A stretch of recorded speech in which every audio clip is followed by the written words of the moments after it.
Welcome, everybody, to the first episode of one of the three new podcasts that will be started on this channel. This is the Marvel specific one called the Marvelite. So we're missing a few people at the moment. Hopefully, they'll join us soon. But I'll let people that are here introduce themselves. Hi, I'm Malik. Great to be here. Hey, I'm Will. I'm here. so yeah, like this is a Marvel specific podcast. So it's for the people that are comic book fans, but maybe more on the Marvel side, or maybe just people that just are only Marvel fans, and vice versa. We have one coming up soon for DC and also like indie comics like Image and Valiant, Archie, all that stuff. If you're listening to this on SoundCloud, then I apologize because it's probably not going to be edited if it's on SoundCloud. Just kind of get it out there, give the SoundCloud version, I guess, something special, so to speak. So Yeah. hope you're So, enjoying it on SoundCloud. But if you're watching on YouTube, on the visual, you can obviously see links. So Facebook, Twitter, and SoundCloud. Man, oh man, oh, oh man. It seems like we're learning more about Civil War than Ant-Man, which is really weird. I guess Even though he's gonna so. be in it.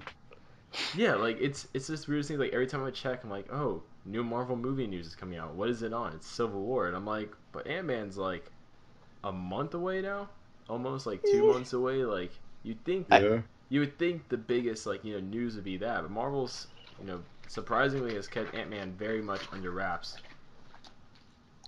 I think as we get closer to it, we'll know more. Like when we actually get to like July and end of June, we'll start to get like more trailers and stuff. I mean, like hopefully by the time the movie comes out, we'll know about the movie. But like, We know he's heisting stuff, so yeah. yeah, and I know Heroic Hollywood. I think it's their name. Basically like the Latino Review spinoff. They've been posting a lot of like promo art pictures and things like that.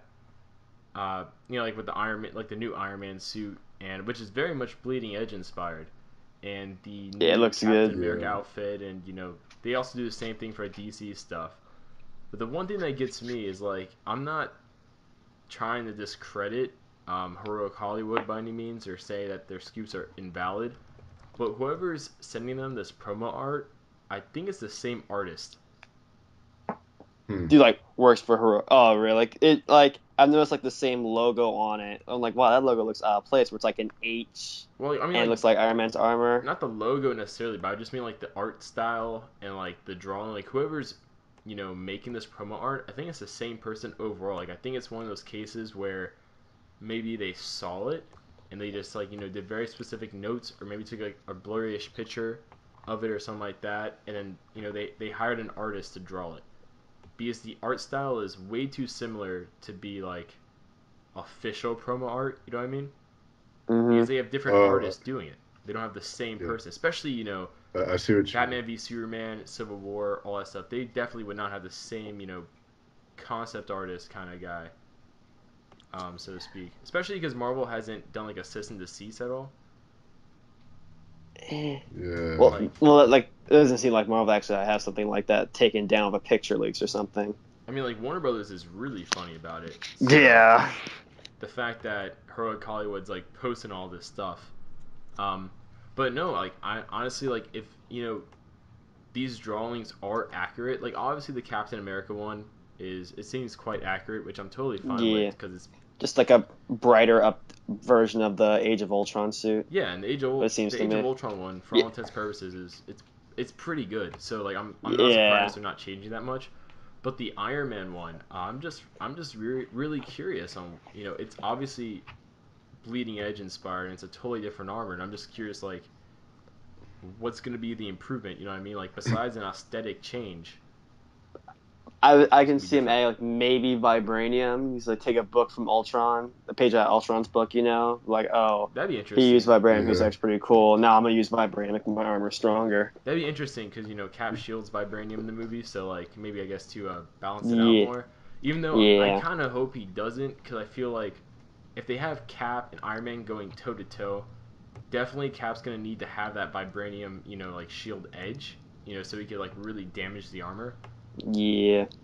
So Or just give him that joy buzzer he had in the comics, where he just disabled the suit and then sucker punch Iron Man. yeah, because I could totally see a scene where he just throws a shield into Iron Man's armor, and like to damage it and stuff like that.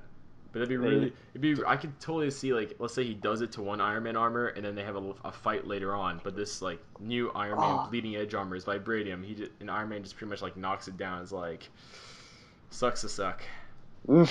That would be kind of cool, like if they had like Iron Legion be kind of like Iron Man's kind of like cronies, kind of, and have them like be like Iron Man's like foot soldiers and stuff.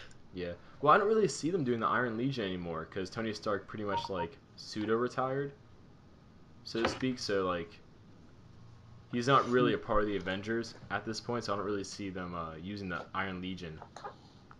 Especially after the whole Ultron thing, because you, like, to a degree, you're kind of like, Ultron pretty much took over the whole Iron Legion, so why you kind of like, I mean, like, it kind of sends a bad message if you're gonna keep, I mean, like, to like the public, you're like, you see the Iron Legion, then you see how Ultron pretty much comes from the Iron Legion in a way, and then you see like the fact that he is using the Iron Legion later, and then you see the Iron Legion again. You're just kind of like, what? Yeah, now that I think about it, they did hate the Iron Legion before Ultron in that first scene. Why are you guys back here? Aesthetic? Yeah. Suppose? Robo aesthetic? Well, I mean, like, what are you guys feeling for this movie? Excited. Yeah, I'm really excited. I want to know more about Panther, just because I'm really interested in his character right now. But yeah, looking at Iron Man's armor, there's a lot of tiny lights on it. If the heroic Hollywood art is anything to go by, I'm wondering, do those serve a purpose other than just kind of inspiration from cool. Bleeding Edge? Not really. It's more so just to look cool. Yeah. Like, they did the same thing pretty much with, like, the Marvel Now Guardians of the Galaxy. Like, they all had, like, on their suits, like, all these lights and everything, like, circular lights and stuff. Very much so kind of like this. Especially Groot. And it served, like, no purpose besides just aesthetics. Yeah, I think I've said this before, but I really want to see how the two fathers, Scott Lang and Hawkeye, interact. Yeah, like what does it mean? Yeah, what does it mean to like, what does it mean to like be a father during this kind of time and all that to each of them? Like, do they have different like views of parenting? Like, say they join different sides. Hawkeye can be on, I don't know if it's true, but Hawkeye can be on Cap's side. Scott's on Iron Man's side. Scott's like, I want my child to be safe. Hawkeye's like, I want my children to be free. Well, I feel like they're going to be on the same side. Really? Just because, like, for the most part, like, Scott Lang doesn't really want to be a hero at all.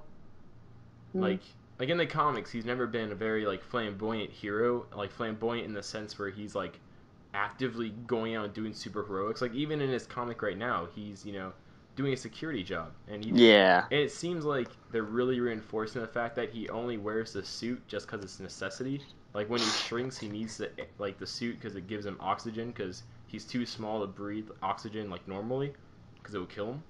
Yeah. Which I'm actually really surprised they're actually putting that real-life science into it. But, like, honestly, plus also, what little they can. I really want the scene where Hawkeye shoots a bow, and then, like, Ant-Man's really at the end of the bow, and he grows that out. would be so That's cool. always been one of the coolest things. Like, and, like, vice versa for Green Arrow with, like, Adam. Like, that's one of the coolest things about having a small hero, like, having them, like, secretly be on something like that. Like, even, like, a bullet, or, I mean, like, just any projectile, like, having them there and then just, like, grow out, like, surprise the, like, the villain and, like, punch him or something like that. Like, that's always been a pretty cool thing. He, like, catches in, like, he's like, he didn't hit me, and then Ant-Man jumps up like, I punched you. Like, I know they did that on Earth's Mightiest Heroes, and it was very cool. Yeah. And, people, like, they photoshopped, like, a GIF of that, too. But, with, like, Hawkeye from the Avengers and, like, from the first movie, and then, like, Scott Lang's Ant-Man. But, like, honestly, for Civil War, like, the thing I'm really excited about for this movie versus anything else is the fact that it makes total sense. Because, like, it's hard. Because it's hard. Like, like, Ultron, you have to force, Ultron's creation to a degree in there, and then, like, the stakes, and then, this and that. And the same thing for most movies. Like, Civil War kind of had, not Civil War, Winter Soldier had to do the same thing, too. Like, in the first movie itself, it had to pretty much set up everything that happens in the movie. Yeah. And, like, most movies have to do that, but one thing Civil War can do, and I hope they really do this versus other movies, is that instead of everything having to happen in the movie, it can be more of a consequence movie. And Batman v Superman is kind of the same way. Like, it could be Tony's more of a and Cap have been at it since the start. Yeah, like Avengers 1, like the seeds have been planted for Civil War in that, with like the Cap and Tony face off on the helicarrier, and then like the news guy saying, well, they need to take responsibility for the destruction and all that. Like the seeds have like been in there for Civil War. Yeah, like, I mean, like, if you follow each and every like movie, basically, like just like the Cap movies, Iron Man movies, and I guess the Avengers movies, you can definitely see like where they can build off from, especially like now with Age of Ultron, like the amount of destruction that's been caused. It makes total sense, like this whole registration thing. Yeah, when city starts flying, we need the capes to register. I mean, like, this is what upsets me with a lot of like, and I'll use the word casual fan, because a lot of people that they hear the name Civil War, and they're total idiots, and I'm not apologetic by any means when I say this, because they think Civil War, and the first thing they think of is secret identities, and that's not what Civil War was about. The only reason why that was such a popular thing, so to speak, is because like one of the most popular characters, Spider-Man, revealed the secret identity. Yeah. But the whole thing was about registration and responsibility for the actions of humans. So, what's up, Luke? Hey, what's up, guys? I am really sorry I'm late. Yeah, it's fine, cool. You're here. That's what matters. Just to catch you up, we're still on the first topic, Civil War. So, okay, awesome. Like, how are you feeling? Are you excited? What do you want to see? I am very excited. Marvel definitely likes to throw some curveballs, and Civil War was something I definitely wasn't expecting to come from a third Captain America movie, let alone actually just be in the MCU at all. I am very excited for this movie. It's something I think is going to be completely different from the comics, though. I think that they're definitely going to take, tidbits from the comics. I think it's definitely going to be its own entity, though. What, that Daredevil scene where he has the silver under his tongue he gives the Iron Man? That would be so cool to see. I don't know. Do you think Daredevil will be in the movie? A cameo at most, to me. Yeah. A cameo or at least a reference. Because I know that appropriate. Scott goes back to jail. They needs a lawyer. Oh, and they do like the double cell block D. That would be so cool. I think we were talking about last time when I made that joke about just how it opens. It's a quick little jab where it's just like newspaper fold downs. What was it? Murdoch v. What's her name? Jen Walters. Yeah, Murdoch v. Walters in court, like over Lang. That'd be a nice way if they were gonna do that. Yeah, I'll tell you what, I'm not excited about Civil War. More Peggy Carter gut feels, because we saw they're gonna be at her funeral. Yeah, that's gonna be rough to watch. Like it's gonna be cool, but still, like the feels are gonna hurt. Well, I mean, like I think that's cool. Not like in a way where like, oh, that's totally rad, awesome, whatever have you. But I mean, like cool more so in the fact that it really like this movie has a lot going for it, and there's a lot going on. But I like the fact that it still feels like a sequel to Winter Soldier. Mm-hmm. And it doesn't just feel like this big event movie. Because, and this is a Marvel-focused podcast, so I'm not going to talk too much about DC. But I mean, like, one problem I'm kind of having currently with, Batman v Superman is that it doesn't feel like a sequel to Man of Steel. Like a brand new story. Yeah, it just feels like they're totally forgetting about it and kind of soft rebooting it to a certain degree. But going back to, like the Civil War movie and everything, one thing I'm also really excited for is Black Panther, and I feel like people are really overselling how much Spider-Man we're going to get in it. Yes. Yeah. Because I think a lot of people are forgetting that, they got Chadwick Boseman to play Black Panther, which is a pretty big deal. If anyone knows who Chadwick Boseman is and has seen his performances, the dude commits, and the dude really puts on a good show. Love 42. Honestly, like 42 impressed me, but Get On Up I think impressed me more. I've yet to see that. Any man who successfully plays both Jackie Robinson and James Brown deserves to be Black Panther. Yeah, like I think you're good if you can play like two highly influential figures in African American history. Well, especially African American history, because sorry, go ahead. Like it's a weird kind of not irony, but a very funny coincidence there. He plays kind of this big influence on music, this big influence on baseball, this gigantic influence on comic books. Well, I mean, like, for me, the thing that impresses me the most about him, like, just as an actor, is the fact that on Get On Up, I didn't know this at first, but when he, as James Brown, is performing, he actually was singing. So that's actually him. Really? Oh. So he No, was I able really to have to emulate watch James that. Brown's voice. And then also, he dances, too, in the movie. And he and James Brown have actually, like, a pretty decent height difference. Like, you know, Chadwick Boseman's a pretty tall dude in his own right. So the fact that he was able to replicate the moves that James Brown had is really impressive. Because, you know, when you're really tall and everything, dancing can be a bit hard just because, you know, your legs are a lot longer and all that stuff. So he just really impressed me because that takes a lot of commitment. And I watched a few, you know, behind the scenes, like, documentary like stuff, like the making of, and, you know, he put a lot of work into the movie. So I know he's gonna, at least, you know, based on his previous performances, I have faith that he's gonna do a very good job in Black Panther. And you know, from how they describe this movie, it's still gonna be very political. You know, just like Winter Soldier was very like a political thriller. So Good. the whole political edge and stuff they have going with Black Panther, I definitely feel like, you know, Spider-Man's inclusion in the film is I think it's gonna be like maybe a post-credit scene, maybe a cameo. Yeah. I mean, like, they still haven't confirmed he's even in the movie, and the fact that they haven't casted him yet, Nah. I mean, like, they can definitely do like a post-credit scene. I feel like to a degree, like, I feel like people are expecting him to have this supporting role that I just don't see him having. Like he's like our through line. We see through his eyes. There are some sources right now that are claiming that he'll have more of a significant role than people think. However, I'm more inclined to agree with you. I do think that he's probably just going to have either a small cameo or just going to be a post credit. You know, I don't think it's going to be anything big. Well, like, everybody wants him to be in there, and everybody wants him to have like the spider armor, and everybody wants that moment where he reveals himself, and yada yada. But a lot of people don't realize that a lot of that has build up to it. So like if we had if you like had like 2 Spider-Man movies already made like in the MCU, and you know he has secret identity and all that stuff, and then in Civil War he reveals it and you know yada yada, that'd be fine. But I mean, like, you can't have, like, the thing that really makes me think he's not gonna have this big role if he's in the movie, like a lot of people want him to have, is the fact that they already said Black Panther is gonna be that neutral character. So like, just what was that new rumor? Wise, it's going to be really complicated if you have Black Panther be neutral. And they already said he's pretty much just for Wakanda. He's not like one side or the other. But it's going to be weird having like that neutral character, and then you have your wishy-washy character. Wasn't there like a rumor that he was actually hunting for Winter Soldier? Yeah, like there's a rumor that they might try connecting Winter Soldier to the death of his dad.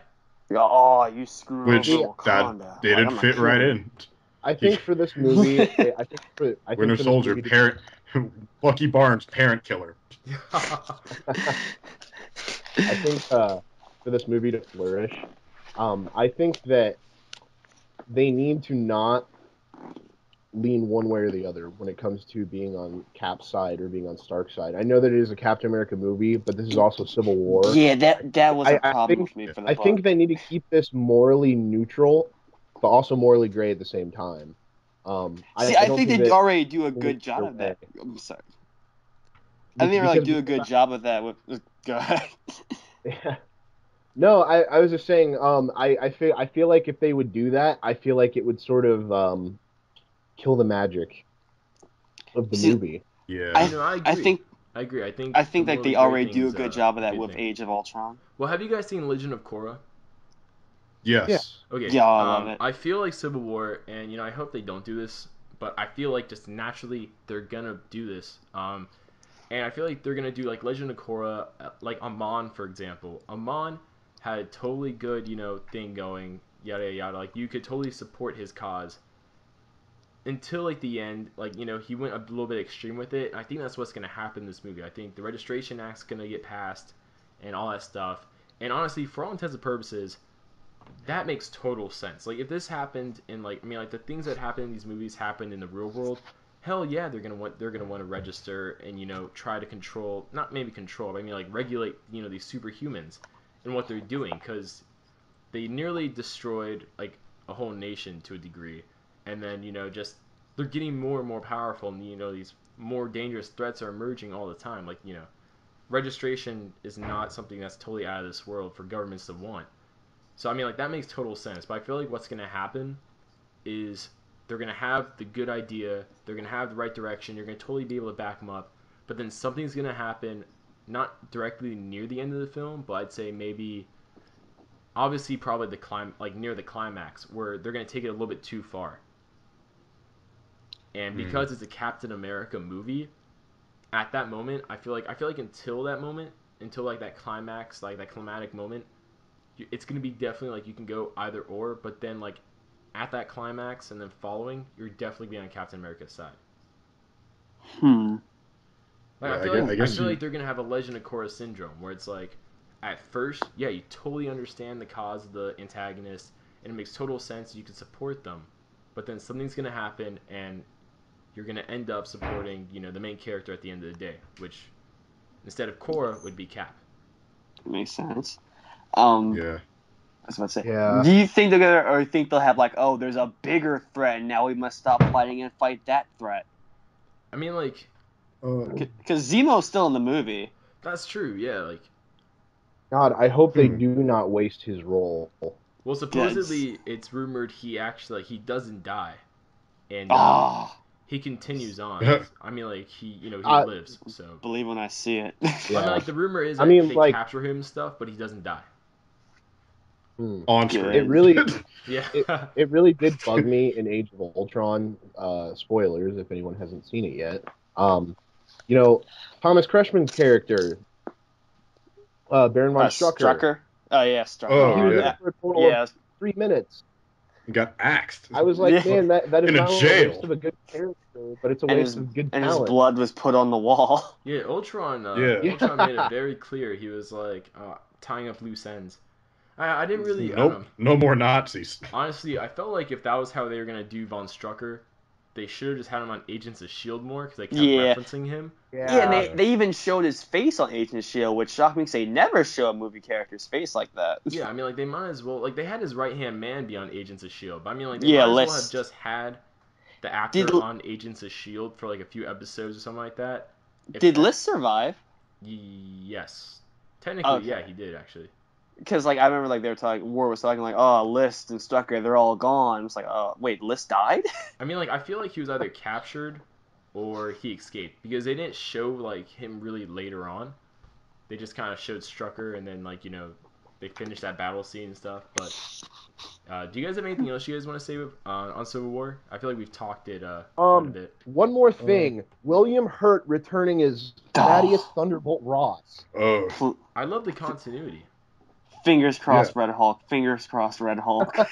I just want to tell everybody, not you guys, but the audience that's listening, if you don't think Incredible Hulk is canon to the MCU, you are very incorrect. Yeah, it's favorite Phase 1 movie. They showed Betty in the Avengers, didn't they? Of Bruce Banner. Yeah, they show clips of it.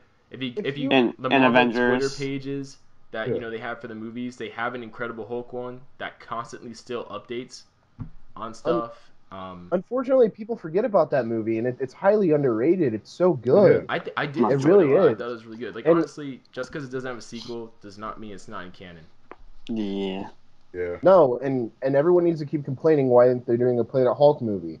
Fuck doing a Planet supposedly Hulk. it's a rights issue with It is a rights issue. Yeah, Universal. Universal. Like, it's like if they make a solo Hulk movie now, it has to go through them versus if they had just had Hulk as a supporting character like in Avengers.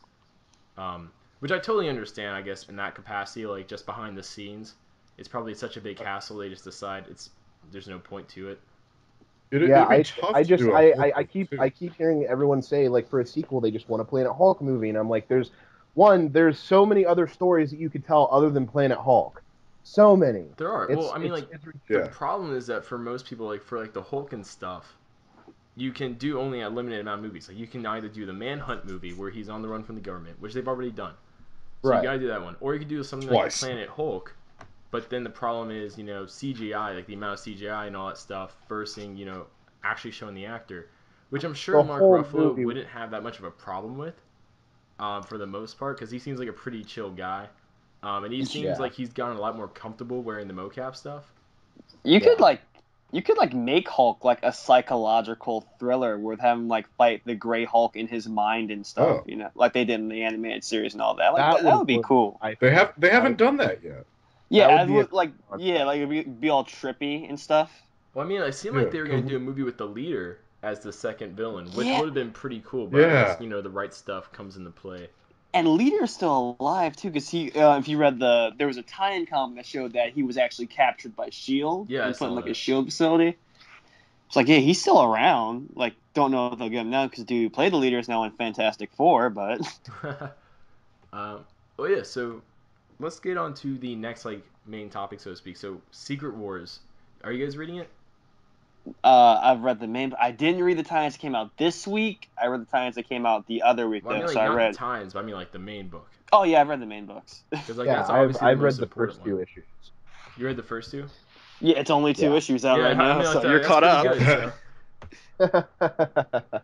I mean, like, the preview for the third one came out, which is actually really interesting because they confirmed that Doctor Strange and Doctor Doom together made Battleworld.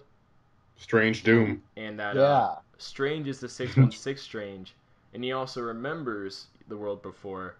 And I guess him and Doom had the option of either one being like God, basically. And Strange didn't want it, so Doom took it. But I'm surprised there. But there's no molecule. I mean, like, obviously there's no Molecule Man right now. So I mean, like, I feel like what happened was Molecule Man pretty much saved Doom's ass from the Beyonders, like Doom and Strange from the Beyonders, and he gave Doom all of his power. I thought that I think it was the issue right before Secret Wars #1. I think it was New Avengers number 44, if I'm correct. In that issue, I think they revealed that Molecule Man is one of the only constants throughout the multiverse, is that he's the same in every reality. Yeah, they did do that. Yeah, I thought that was an interesting reveal. I'm honestly, I really enjoy Secret Wars so far. I've been enjoying the very kind of like it kind of like it from the first issue especially, it gave off a kind of Game of Thrones-esque vibe. Yeah, I know. Like even with like a wall stand-in called the Shield. At the end of issue 2, I was a little surprised that Annihilus was there in Battleworld, and I was like, whoa, where did Annihilus come from? Like the Annihilation Wave. That was not mentioned anywhere before that. Well, I mean, like, it's different alternate universes, so. Right. I still have no idea which one's which. I don't even know if is this 616 Doom that's ruling right now? Yeah, it's 616 Doom. Yeah. Okay. See, that's what I was left to assume, but they never actually said, so I didn't know. One thing I'm really excited for is the fact that in like the kind of dimensional transport escape pods, like you had 616 Reed and like, you know, Star-Lord and Captain Marvel, Black Panther and Spider-Man, like Black Panther, all of them. And Cyclops, he also made it. And Cyclops, with Phoenix Cyclops, power, which is gonna be really interesting to see.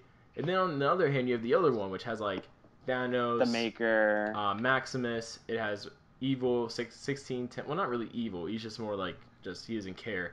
1610 Reed Richards, which Renegade. Honestly, I love with a stowaway Miles. Yeah, the stowaway. Like I love 1610 Reed Richards, just because he's basically Doctor Doom. Yeah. Like mask and everything to boot. Like honestly, that just like that always cracks me. Oh, what's up, Gary? Hey, Gary. We're talking Secret Wars. Yeah, we're talking about Secret Wars. Are you reading it?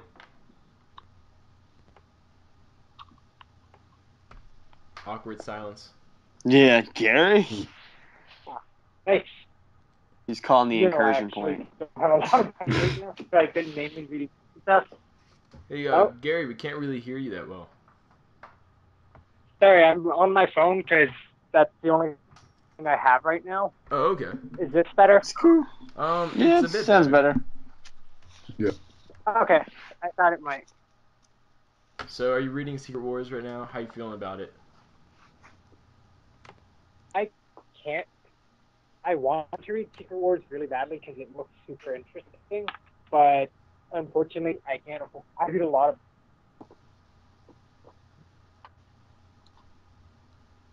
Okay.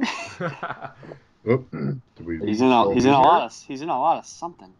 How do you guys think Secret Wars is gonna end off? Do you think it's Yeah. gonna be oh, Gary left. Hopefully he comes back with a clearer microphone. Did 616 Reed and the others found a way to like make a new Marvel main Earth again. Well, like one thing I noticed is that in the preview for issue number 3 of Secret Wars, I feel like they pretty much said which will be Doom's undoing is the fact that like Doctor Strange says it. He's like, you're omnipotent, but you're not omniscient. You don't know it. And Doctor Okay. Doom, like, you know, and like, cause like, you know, Doctor Strange is like keeping tallies of like all these like, you know, little issues you could say on Battle. Like, you know, the Hulk world is pretty much, you know, they're always raging, you know, and I guess like, you know, some people are Big shocker there. yeah, and they're like, and some people are legally crossing borders, all stuff, and Doom's pretty much like, I don't care about that. That's not a major transgression. So I feel like that's gonna be his undoing, cause like. I feel like they're gonna plan some sort of rebellion or something, and I feel like they're probably gonna bring the Beyonders into it, because at this point in time, I feel like the Beyonders think Doom and all of them are dead, maybe. Um, I think those One- walls are coming down at some point. yeah. yes, And it's definitely. gonna be One thing like that a real battle world. Yeah, that'd be. I Oh think man, that'd be pretty I cool. think they're gonna pull another original sin on us, and they're gonna reveal all these secrets toward the end again. Maybe I mean, it is Secret Wars. that is true. Secret thing Sins.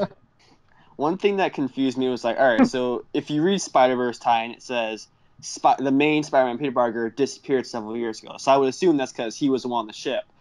Captain Marvel is also on the ship, but she's also in A-Force. So I'm just like, how does that work? Yeah, that's a big. Or unless it's like a different Carol Danvers. I don't know. Well, if it's a different one, I'm all for it because 616 Carol Danvers is so complicated between her history and all that stuff. They really just need to like restart the character fresh in a very like organized manner. Yeah. Like you can have Yeah, you know and if she's they get a served in the jump start Air now, Force. they'll have like a good 2 years to rewrite the character for the movie. Yeah, like that's like really that They're character. probably gonna needs reboot it. her for the movie too. Yeah, like I really hope they do. Like, you know, they'll probably definitely keep the Air Force stuff in there. But I mean, like, Oh yeah. post that, you know, keep it really like keep her origin simple. You know, she worked for like you know you could be like she worked for Sword, Marvel worked for Sword, yada yada. Like basically, kind of very much Earth's Mightiest Heroes like. Can they use Sword though? In the comics, yeah. Oh yeah, we're talking comics. I thought we were still talking about the movies. Okay. No, I mean like Earth's Mightiest Heroes did a really good job of keeping it very concise, and I think that's what the comics need to do. Because her origin is everywhere. Yeah. And they keep doing this stupid thing where she like gets amnesia, and they do it so they can like reinvent the character, but then they just bury themselves deeper. Honestly, it wouldn't surprise me if they told us the comics or if they even told us in the movie that she was an Inhuman. I really hope they don't do that. Oh, I hope they don't do that do either, but I could totally see it.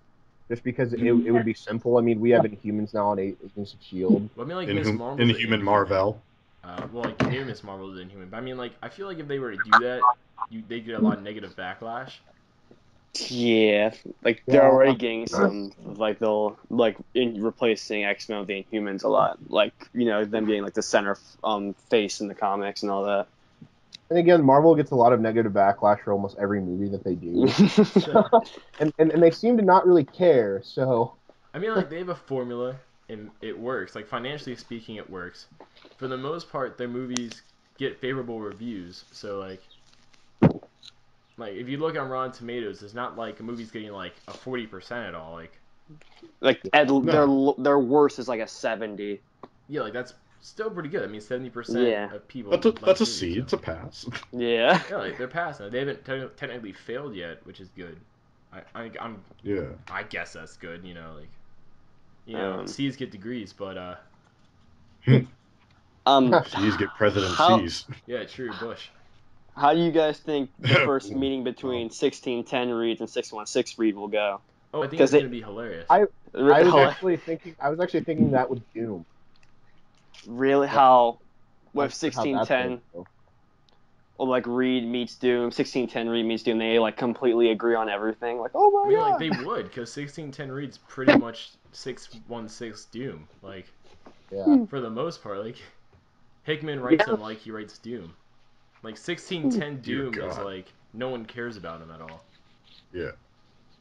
Yeah. I wonder if there's going to be a new version of the Illuminati formed. Probably. I mean, like that would make sense to a degree. Like honestly, I really want to see Scott be in, like Cyclops be in the Illuminati. That would be. I feel like that's just to a degree kind of necessary. I think maybe, but like if you really pay attention to what Marvel's been doing, man, they've been pushing themselves away from mutants more and more. Yeah. It's one big, screw you to Fox. I think. They've been, and they're trying to distance themselves from the Fantastic Four even, which is sad. I don't like it, but at the same time, I mean, it makes sense. I think it's a smart strategy. I think it's decent marketing. I just don't agree with it. Well, I mean, like I don't really see where that helps at all because, financially speaking, more people are going to watch the movies than they are going to read the comics. That's just a proven fact. True. Oh yeah. So.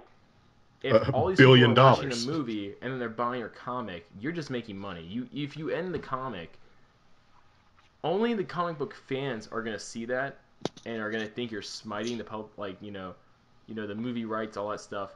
The common public, like the majority of people that are watching this movie, they're not gonna know and they're not gonna care. They're just gonna watch the movie.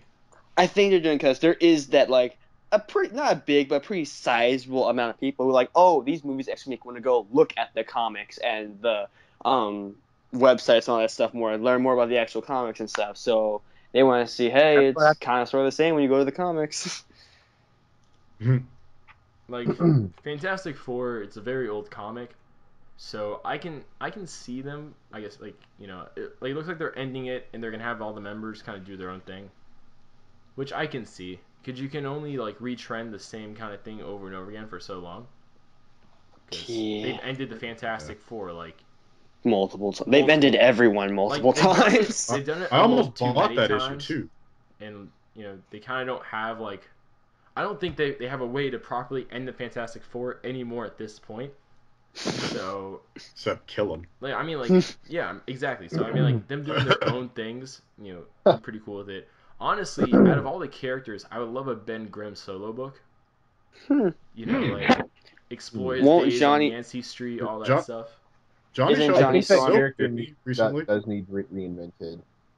Isn't Johnny in Inhumans now? He was in an Inhumans book, wasn't he, recently? Yeah, he's in the Inhumans book. He's hooking up with Medusa.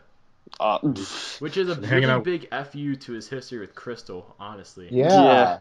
Honestly, that I don't know how I feel about that. Well, he's just saying, "Well, this is for you being with Quicksilver."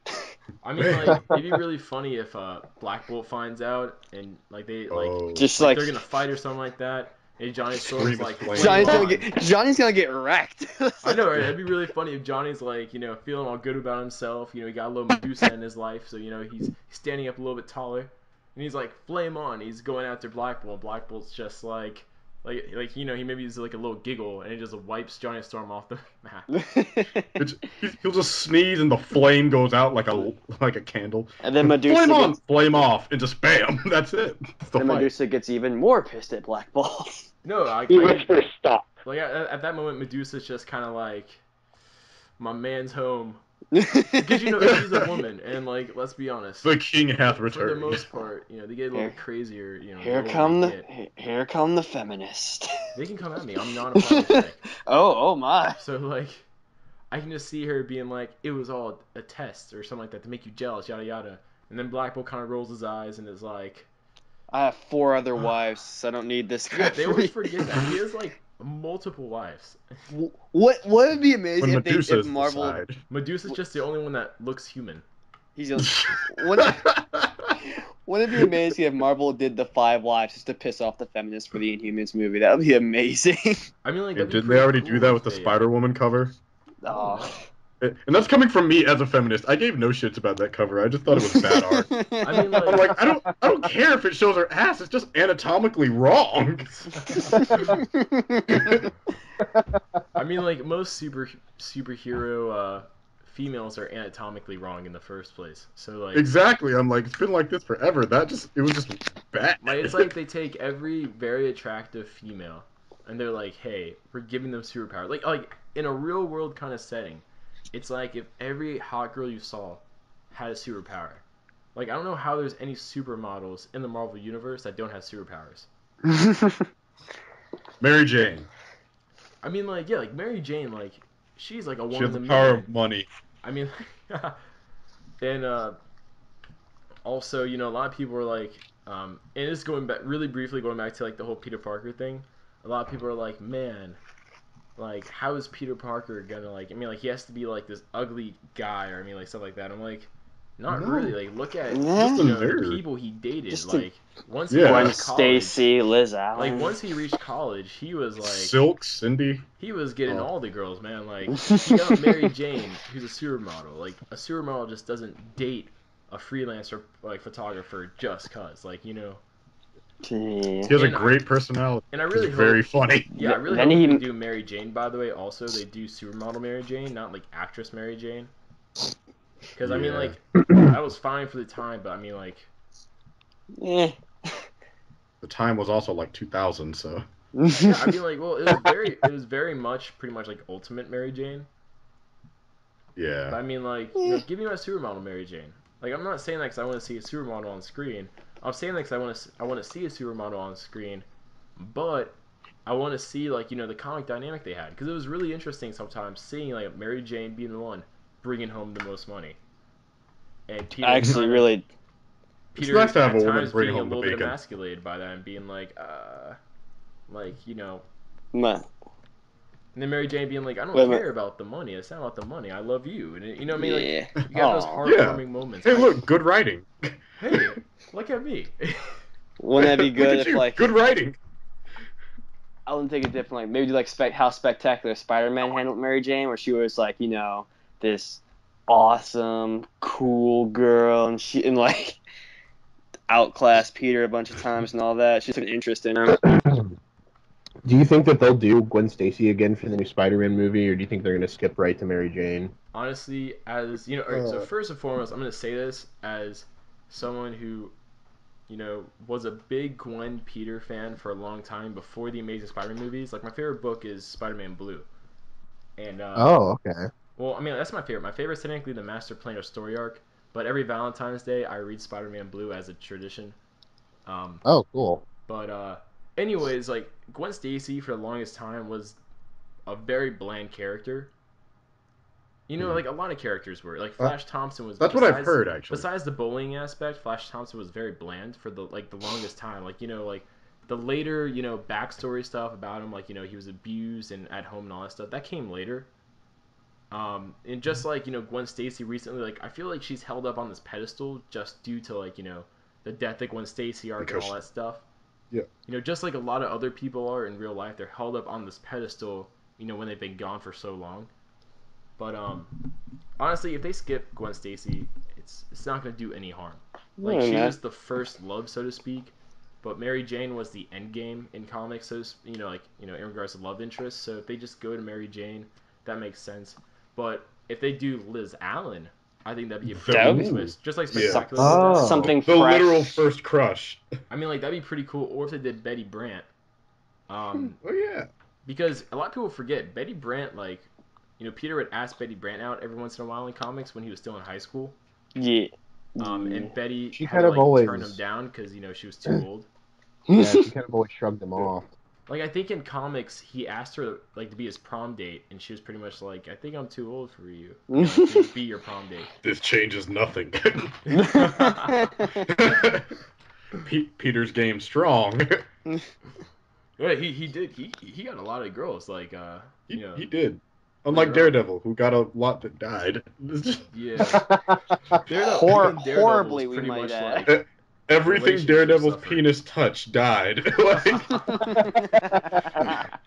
Everything Peter's hands touch, only one of them died. And that wasn't even his fault. Well, it'd be really tragic if, because Daredevil was blind, he never knew the difference. Oh, he just gets names wrong. well, if you count everything, you counted everything that you count Spider-Man Reign, everything his penis touched died too. Ooh, that is some dark place. Death really cock, dark. Spider-Man, the Spidey suit. That was a really interesting. Alright, so like, I'm not gonna talk bad on the writer/artist Carrie Andrews, because we have a pretty good relationship with him. Or at least CJ does more than me.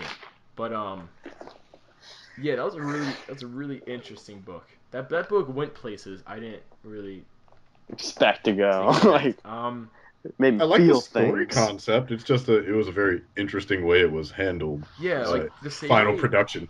Like he writes the current Iron Fist comic, but I mean, like, the storytelling wise, he has the same kind of way of going about it, where it's very out there and it's very intimidating, I would say, because if it's like your first time reading a comic and you see this, you're gonna be like, what the hell is going on? You're probably not gonna pick up a comic for a while.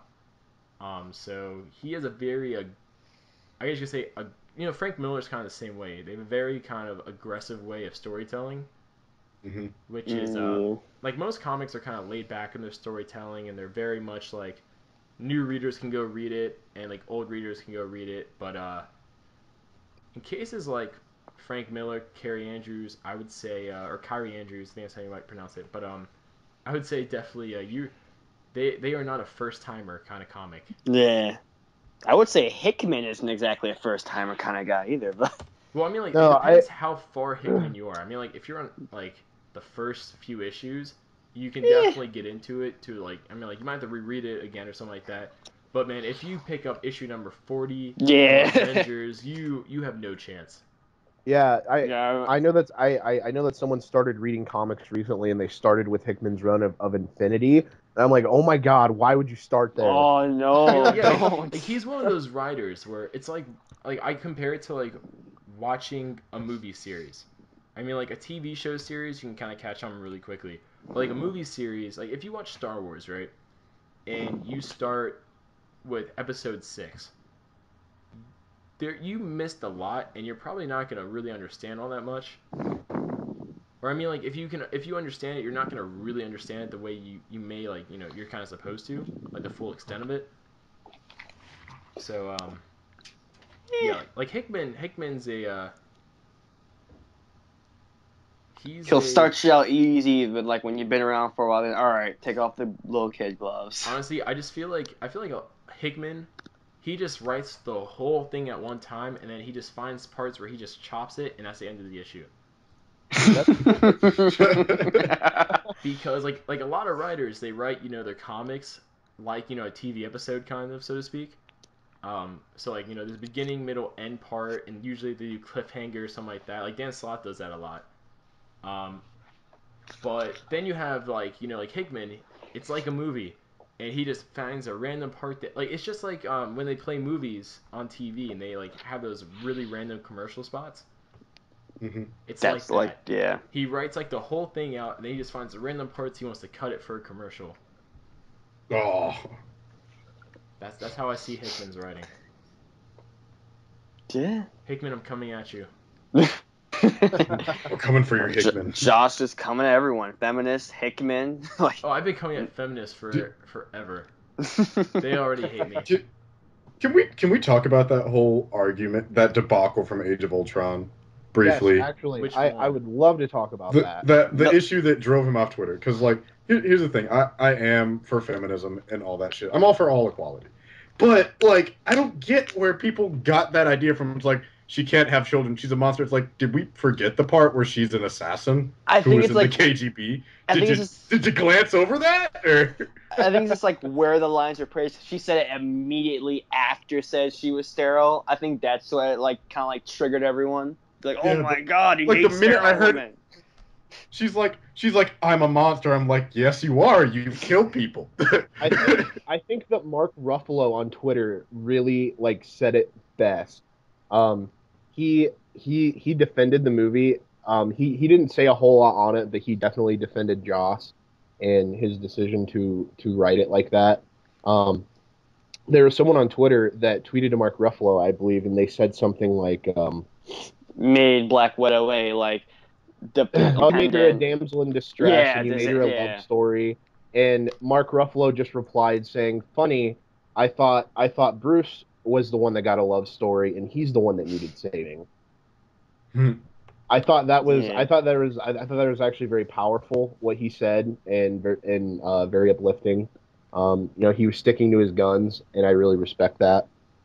Yeah. Honestly, I didn't see anything feminist-ish wise wrong with the movie. Like, like they didn't do anything towards Black Widow that hurt her character, downed her, so to speak, as a woman. I mean, like, did they maybe not utilize her properly to a degree? I could say, yeah, sure, maybe a little bit, because she's practically useless on the team in combat situations, and for the most part, she's only really good in regards to her specialty, which is spy information gathering, and like she's a spy. So I mean, like in regards to spy things, that's her advantage over the team. That's where she's best served at. So like, I mean, like combat situations, what is she left with? A glorified stun gun and handguns. Yeah, so she's pretty much useless in regards to that. I mean, like, so she gets that widow's bite. I mean, like her going up against the Ultron drones. Sorry, not Jones. Ultron Jones. Ultron Jones with the whip and everything. Like her with her handguns shooting the robots. She was as useful as your average cop, honestly, in that situation. Like, I mean, like that's the problem with the character. I mean, like her and Hawkeye. Like Hawkeye at least has trick arrows and stuff like that. But I mean, that's just the problem with the character in general. I mean, like a lot of people don't understand. The character was not supposed to be in the first Avengers movie. Like Black Widow was not supposed to be an Avenger. It was supposed to be Wasp.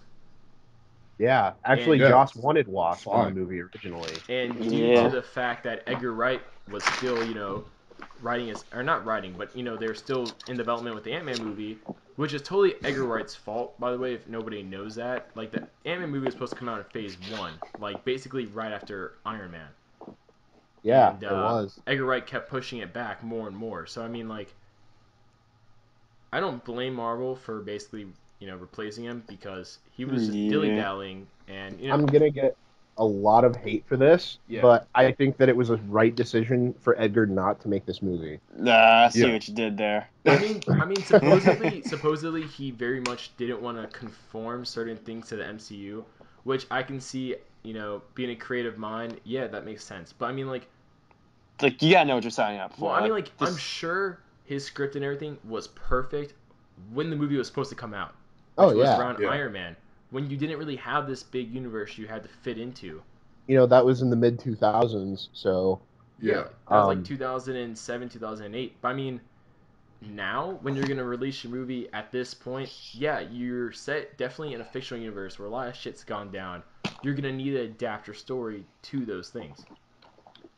As appropriate. Like I mean, like you could, like just like Guardians of the Galaxy, you can stay, very much 80-90% standalone, but I mean you're gonna have to have those aspects that it's in this world.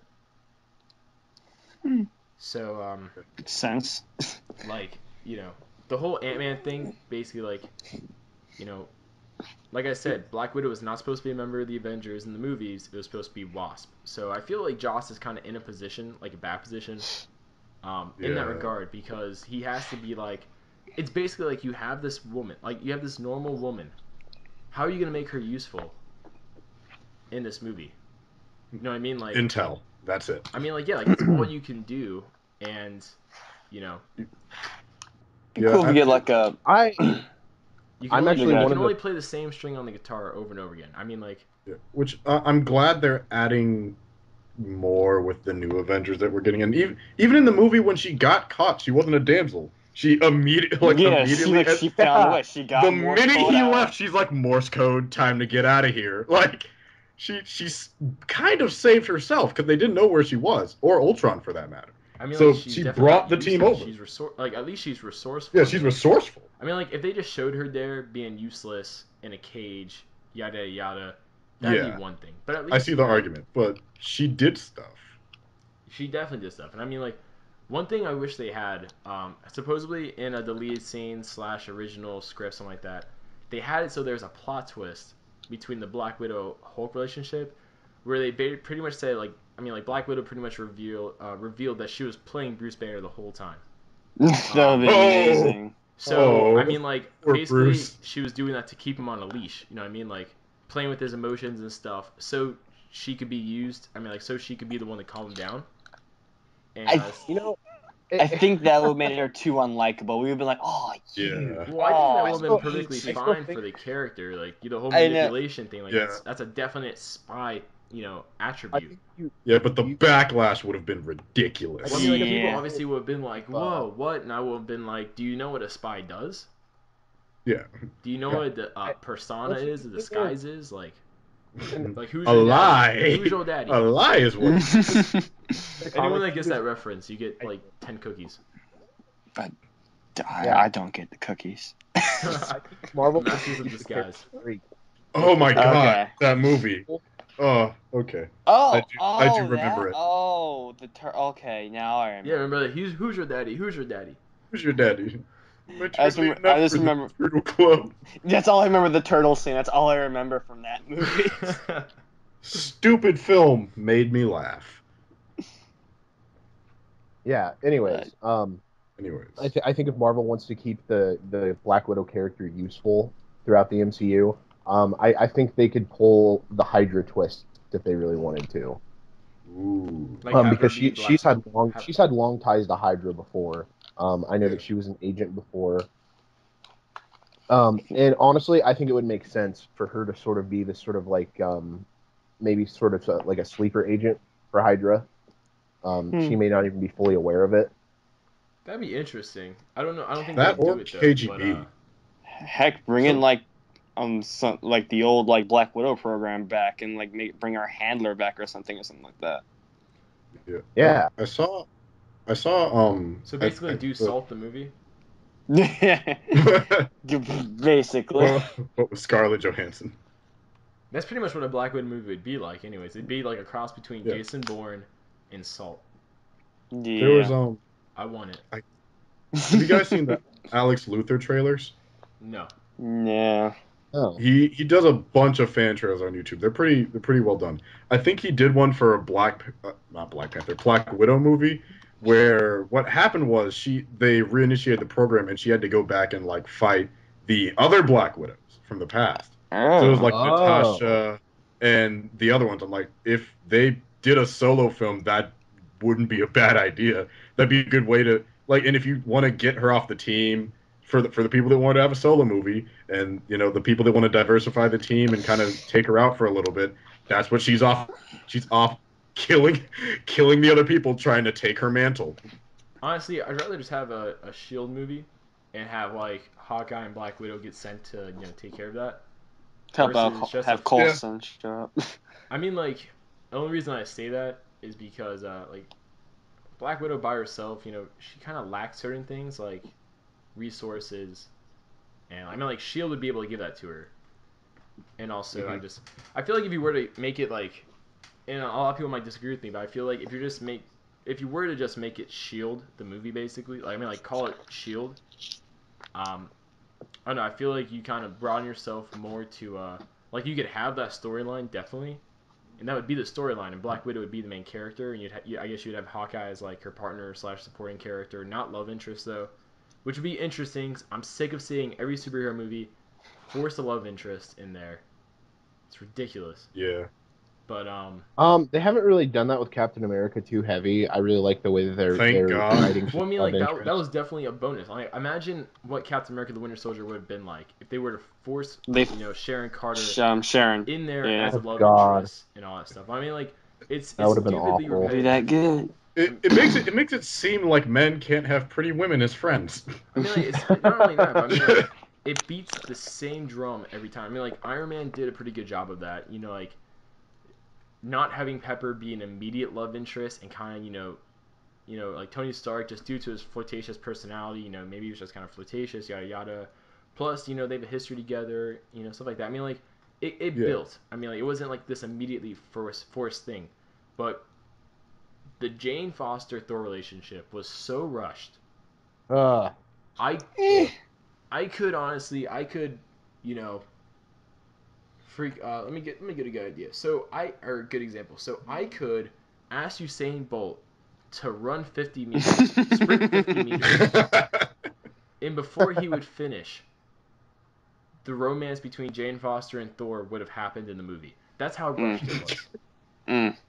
It was faster than the fastest man that exists in our world. I could ask Flash to run 50 meters, and the Jane Thor relationship would have to be faster. I've never really cared for Jane Foster's roles in either of movies. They need to kill her. I mean, like, or just have her break up. That'd be crazy. I mean, they don't necessarily have to kill her, but I want to see less of her. And I feel like Thor Ragnarok definitely needs to take place. At least like 90% of the movie needs to take place in Asgard. Yeah. Well, I've been saying this since the first Thor movie ended. Like when we were like getting Thor: The Dark World, I was like, and they announced, you know, Guardians of the Galaxy, all this good stuff, and I'm like, all right, here's the deal, right? Currently, we have all of our heroes on Earth. Thor's the only character that ventures beyond Earth. Use him for that. Let him show us, you know, the worlds we aren't seeing. You know, his stories should not be taking place on Earth. We have every other hero on Earth dealing with Earth things, doing Earth stuff. Have Thor be out in Asgard, be out in the other realms, and, you know, do that stuff. I mean, like, let Thor be Thor. They could always just do that one thing where, like, Earth is the focal point of the universe and something like that. Like, you know, but we're not gonna do that. Guardians prove that. I mean, yeah. Like, hell, the heliocentric theory proved that. Like, I mean, like, you know, DC does that, and at least when DC does that, they have like the excuse where it's like the life entity was started there, and everything, which like naturally draws all life to Earth, I guess. But I mean, like, it's just something about that. It just annoys me so much. Cause I'm like, both Thor. Well, I feel like Thor is slightly underpowered in the MCU. So I hope that the Thor Ragnarok really brings his powers out and his mightiness. That's something that we have yet to see. And also, yeah, they definitely need to have less of him on Earth. More epicness, because epicness is something that the first two movies definitely lacked. And I'm really sad because they could have really utilized Malekith in the second one. Yeah. And they just good didn't. actor and too. Yeah, phenomenal actor. Yeah, Eccleston, great actor. One of the least memorable villains I think I've seen in any of the Marvel movies. Yeah. Which is unfortunate, you know. And remember, you know, Whiplash the MCU, and Ironmonger more. the MCU has sort of a knack of killing characters off, of killing baddies off. The only really villain that keeps reoccurring is, you know, one, Thanos, and two, Loki. I think Kingpin's gonna be added to that list. Yeah, I think he's not going anywhere anytime soon. Well, he has a TV show too, so you get a lot more. Yeah. You know, you get now with Spidey, yeah. He's connected to so many characters. He'll be around. Such a good monologue. God, I love that line. I mean, like, it's just that whole like monologue in general was pretty much the equivalent of in Breaking Bad, where he was like, "I am the one who knocks." Like, it was pretty much that equivalent. It was like, it was that badass moment where they pretty much tell you, yeah, this is not the character we started off with. He is different. Do you guys want to go into Jessica Jones now, since we just started talking about Kingpin from Netflix? Yeah, man, we've been going Segue. Yeah. I might not even have a topics part on the visual because we have so many topics. So I mean, let's see. All right, so Jessica Jones, like, what are you guys thinking? Because honestly, I feel like I'm not that excited for this show, just because, you know, I've read bits and parts of Jessica Jones, and really, it's just like she's not that. I mean, like, it's not that she's not unique at all. Like, I mean, the comic was like the Jessica Jones comic, Alias, was well written. You know, Bendis did a good job in that front, but I mean, for the most part, a big part of that comics is her interaction with different characters, like the Avengers, and obviously Luke Cage later on and stuff like that. but like it's just I don't know. It's just nothing about it like interests me. Like I mean like Daredevil interested me because I really do like the dynamic between he's a lawyer. I mean obviously being a blind superhero, but I mean like he's a lawyer and he's a vigilante. Like I like that dynamic. Also with Iron Fist, I'm really interested in exploring Kunlun and all that stuff. Yeah. Well, the thing about that is that with the deal that they have with Netflix, they have to film all of their shows on location in New York City. Well, I'm totally fine with that. So that's gonna be awesome. I'm totally okay with that too. But I'm like, how are they gonna introduce Kunlun? Is it gonna be an origin story? I'm more inclined to think that it won't be an origin story for Iron Fist. That that we'll probably see Kunlun in flashbacks, maybe of some kind. Which I really don't want. I would really want to see an origin story of Iron Fist and see him become, the hero for hire.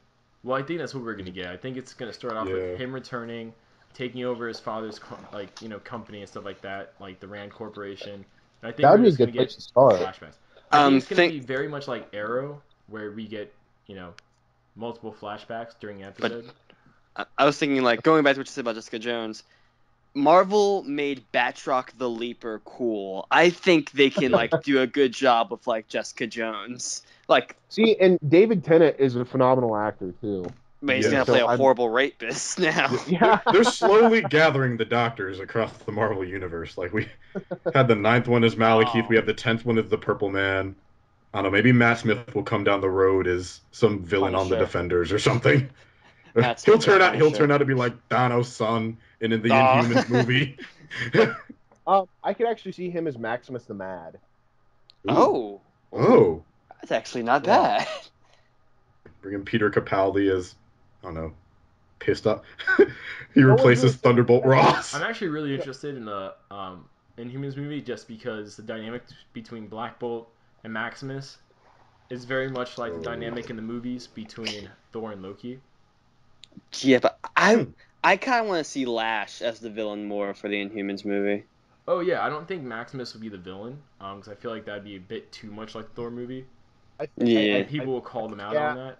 I feel like he would start out more of like Loki did in the first Thor movie. Maximus will, but it's stretched out for the whole movie. Well, I mean, I don't feel like he'll be an antagonist, but I feel like he'll be like a dirtagonist.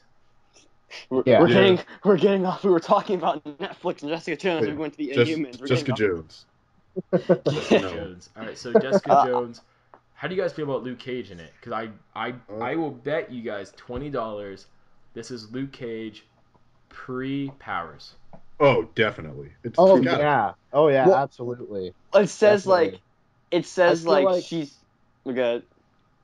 Well, the actor said recently that in his own show that he'll already have his powers and that he'll sort of already be working around his neighborhood. Yes, so I love that. That being said, I think that in one of the episodes of Jessica Jones, we're gonna get his origin story. Yeah, I think that's gonna. I think they're gonna tie it in with Purple Man, and I think basically they're gonna find a way to incorporate Luke Cage's origin with Purple Man with Jessica Jones. And now, I feel like they're gonna keep as many basic things about Luke Cage's origin intact, but we have his prison. I mean, they're gonna find a way. Basically, what I'm trying to say, I feel like they're gonna find a way to have it all lead back to Purple Man. Now, obviously, a big thing with having the Purple Man be the villain is, of course, the rape. How do you think they're gonna handle it? Because we saw that they're not afraid to get dark with Daredevil. Well, he never raped Jessica Jones. I know, but he's done Captain Prison, but he's done it before. He's done unspeakable things, worse things almost than the Joker has even done before. I mean, there's a way to handle that. I don't think there's a big problem with them having a scene where she basically strips down in front of him. Because they've had characters, female characters strip. They just usually do a butt shot or something like that. Oh no, you can't do that. That's sexism. That's misogyny. You can't do that. I mean, if his power is mind control and stuff like that, in regards to the narrative. Okay, if he does that, you can't really be mad. That's the character. Mind controlling. Asking her to do that. Not asking, telling her. Or telling her, I guess. But I mean, that leads up to have a moment where she as a character, and I guess as a strong female, uses her Works. willpower or whatever and resists it. You know what I mean? Like when you That would be when cool you to when see. you do stuff like that, you set yourself up to like have that strong character moment. Yeah. Just like you have moments where like shit. I mean, like you have moments where not Iron Man, but I mean like Thor struggles to beat The Destroyer. I mean, like, yeah, like the freaking like he struggles to be Destroyer, and then he finds that that inner strength. When the beat him. Guardians hold the Power Stone, that kind of thing. Yeah, I mean, like when you have the characters fail at first, you just have them set up to have that moment.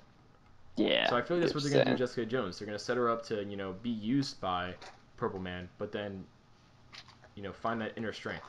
Do you think Purple Man will? Yeah. I'm on call. Do you think he'll survive? Go ahead. You think he'll survive? I'm not. Yeah, he's gonna make it out of this, and we'll see him I again. hope so. Barely, but probably. Like he'll probably be messed up a little, but It'd be cool if he'll probably make it. It'd be cool if like goes to prison, like, hey, I'm Wilson Fisk, I'm Kilgrave, want to form a villain team? Why not? Yeah, I'm the kingpin of the jail.